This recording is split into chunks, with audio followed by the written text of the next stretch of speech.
This is Portugal, the westernmost country in mainland Europe, known for its sunny beaches, port wine, and the second greatest footballer of all time. As the 12th most populous EU member state, it's home to just over 10 million people, with around 500,000 residing in the Atlantic Isles of Azores and Madeira. Nestled on the western coast of the Iberian Peninsula, Portugal shares this landmass with its enduring neighbor, Spain. Portugal is like the front door to Europe.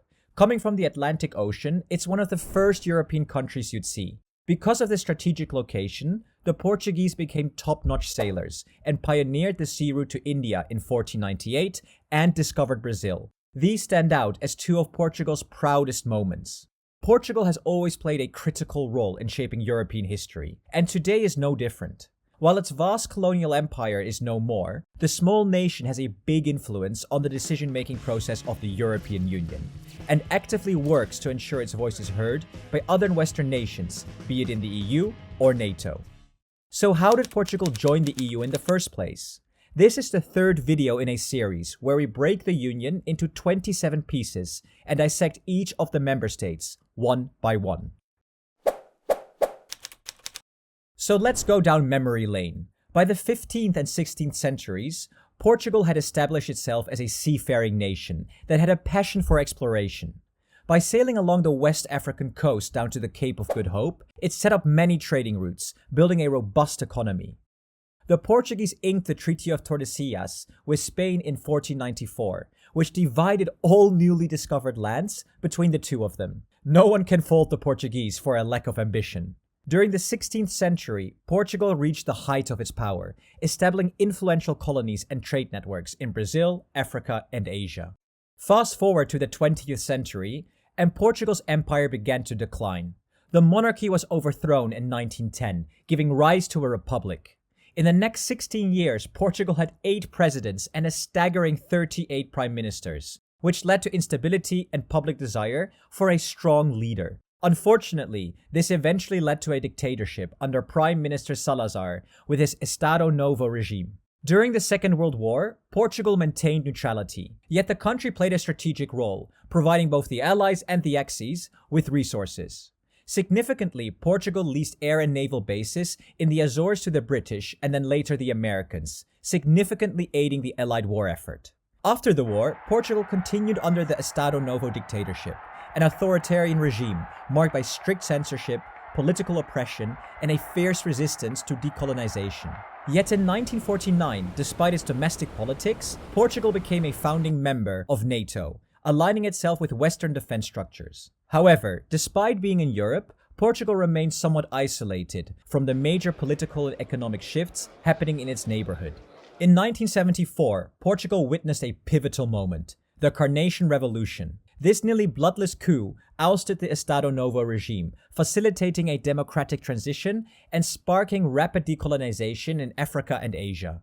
The revolution realigned Portugal with democratic Western Europe, paving its way to European institutions. By 1976, Portugal initiated the process to join the European communities, aiming to modernize its economy and bolster integration with European neighbors. Fast forward to 1986 and boom, Portugal, along with their buddy Spain, became a member of the European Economic Community, the predecessor of the European Union. The final colony that Portugal relinquished was Macau, which was handed over to China in 1999. Macau was administered as a Portuguese colony for over 400 years, and its return marked the end of Portugal's colonial era.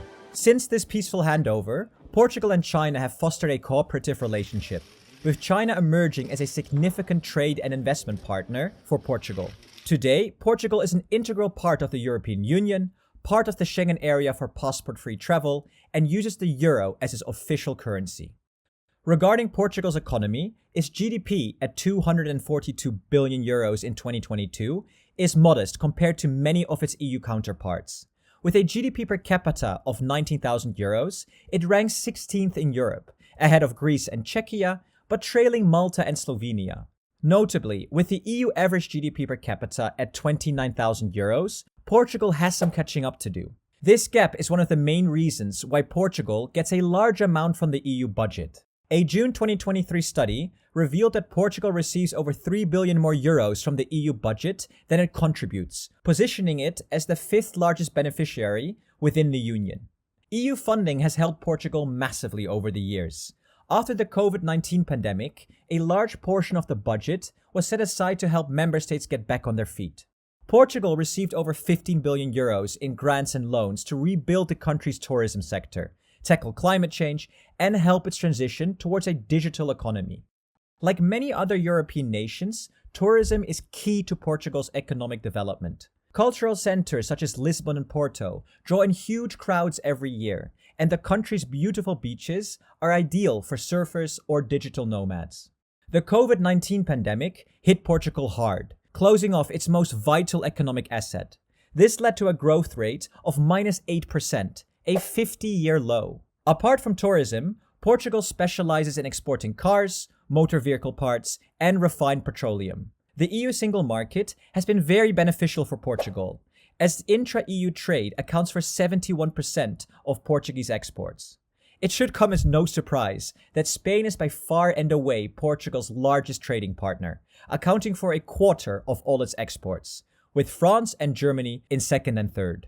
Outside of the EU bloc, 6% goes to the United Kingdom and 5% to the United States. In terms of imports, 75% comes from EU member states. Spain once again leads, followed by Germany and France. From non-EU nations, 5% comes from China and 3% from the UK.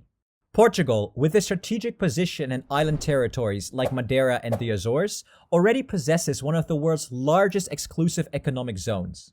An exclusive economic zone is a maritime area that extends up to 200 nautical miles from a country's coastline, where that country holds special rights over marine resources. Portugal aims to double its EEZ area, which, if successful, would make it the biggest in Europe, excluding the UK and France's overseas territories.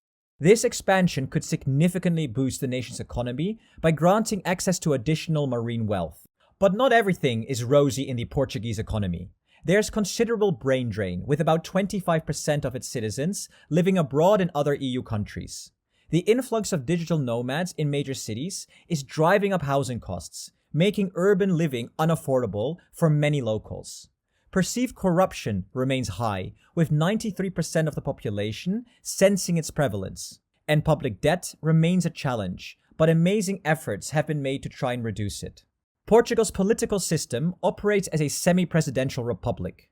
In this structure, the president serves as the head of state, primarily playing a ceremonial role, representing the country and ensuring the proper functioning of its democratic institutions. The Prime Minister, as the head of government, takes the lead in the day-to-day operations of the government, making decisions on domestic policy, and overseeing the executive's branch's function. Portugal uses a proportional representation voting system to choose its representatives in the Assembly of the Republic, a national parliament with only one chamber consisting of 230 seats.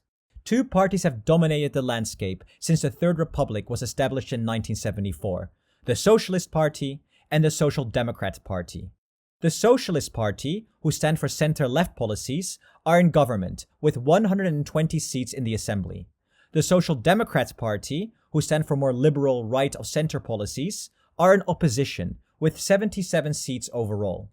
In the Assembly, there are 6 additional parties, with Chega, a prominent right-wing populist party, being the largest among them. While the Socialist Party currently holds a majority in the parliament, its 2 previous administrations were bolstered by the support of far-left parties, PCP and BE.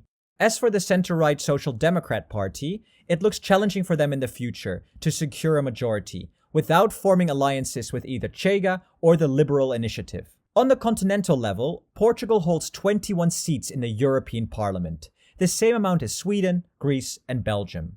To put this into perspective, Germany, the most populous country, has 96 MEPs, and Malta, the smallest, has 6 MEPs. Portuguese MEPs veer much more towards the left side of the political spectrum than other member states, as reflected in their national politics. 9 MEPs are part of the center-left S&D group, 4 are part of the left group, 1 is a member of the ecology-focused Green group, and 7 are members of the centrist EPP group. Portugal also plays a role in the European Commission, the EU's executive branch, with the appointment of Elisa Ferreira, the Commissioner for Cohesion and Reforms. It's her job to manage the regional policy of the European Union, ensuring all EU funds are properly allocated among the different regions. For example, in April of this year, she asked Bulgaria to address the imbalance in educational funding between its capital Sofia and the rest of the country. Portugal made its mark on the European Union with José Manuel Barroso serving as the President of the European Commission from 2004 to 2014. His tenure, one of the longest in Commission history, was significant for overseeing the signing of the Treaty of Lisbon in 2007. This treaty fundamentally reformed the constitutional structure of the EU, enhancing its efficiency, democracy, and transparency. It also gave more power to the European Parliament and introduced a more stable leadership framework. Barroso's presidency, marked by this transformative treaty, underscores Portugal's influential role in shaping the trajectory of the European Union. But do the EU and Portugal get along? In short, yes, very well actually. The Portuguese are some of the biggest supporters of the EU on the continent. The Eurobarometer in spring 2023 showed that 66% of them had a favorable view of the EU, while just 6% had a negative opinion on the Union. A 2019 report found that the Portuguese see their country's fate linked with the EU. Despite reservations after the 2011 bailout, recent surveys show renewed positivity towards the EU. While valuing its economic benefits, the Portuguese also view the EU as a means to tackle global challenges like climate change and intra-European mobility. This was also evident during Portugal's presidency of the Council of the EU in early 2021. During this period, Portugal fervently promoted the green transition, aiming to position the EU as a frontrunner in sustainable climate initiatives. Moreover, Portugal, in conjunction with several EU nations, raised concerns about the rule of law in Hungary and Poland, particularly around laws perceived as affecting the LGBT communities in those countries. Portugal, with its historical ties to Brazil, is a strong advocate within the EU for deepening trade relations with Mercosur, a significant South American trading bloc comprising of Argentina, Brazil, Paraguay, and Uruguay. The EU-Mercosur trade agreement, initiated in 1999, represents a collaborative effort to bolster economic ties between two substantial markets, collectively encompassing over 770 million consumers. Portugal has also promoted further European integration and expansion back in 2021 when negotiating with Serbia, hoping to accelerate the accession of the Western Balkan states into the EU. But what do you think of Portugal's place in the EU? We'd love to hear from our Portuguese viewers, so please leave a comment. And a big thank you to our Portuguese viewers that volunteered to contribute to the video. Thanks for watching, and please subscribe if you enjoy the content. And if you want to support the channel further, please sign up to Patreon.